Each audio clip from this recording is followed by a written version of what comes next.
Bonjour chers frères et sœurs, j'espère que vous allez bien, j'espère également que votre nuit a été par la grâce de Dieu.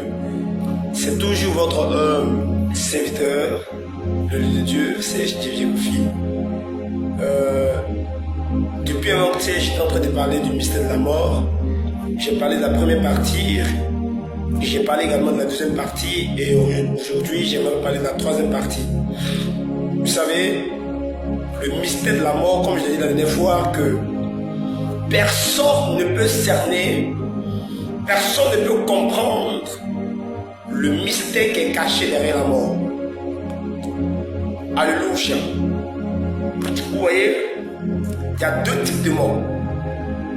Il y a la mort physique et la mort éternelle qui est l'enfer.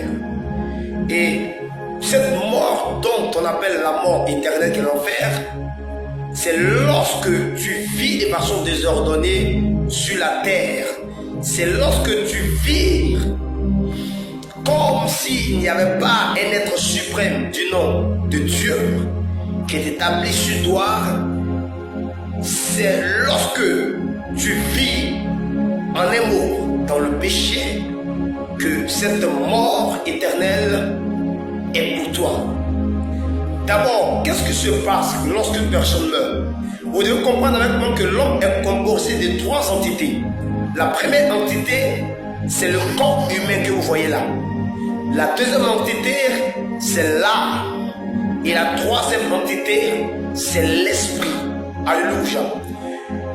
Voici ce qui se passe lorsqu'une personne meurt.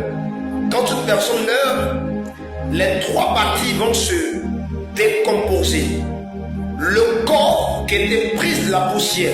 Voilà pourquoi Jean dit ceci, il dit: je suis sorti nu du sein de ma mère et nu je retournerai dans le sein de la terre. Pourquoi? Parce que Jean sait que c'est de la terre que l'homme a été formé, que l'homme a été créé. Alléluia.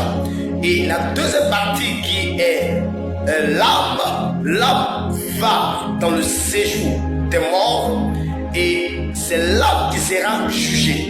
Et l'esprit retourne à Dieu. C'est pourquoi lorsque notre Seigneur Sauveur Jésus-Christ était sur la croix, il n'a pas dit Seigneur ou Père, je te rends mon âme, mais il a dit Père, je te rends mon esprit. Et après avoir ainsi parlé, il soupira. Alléluia.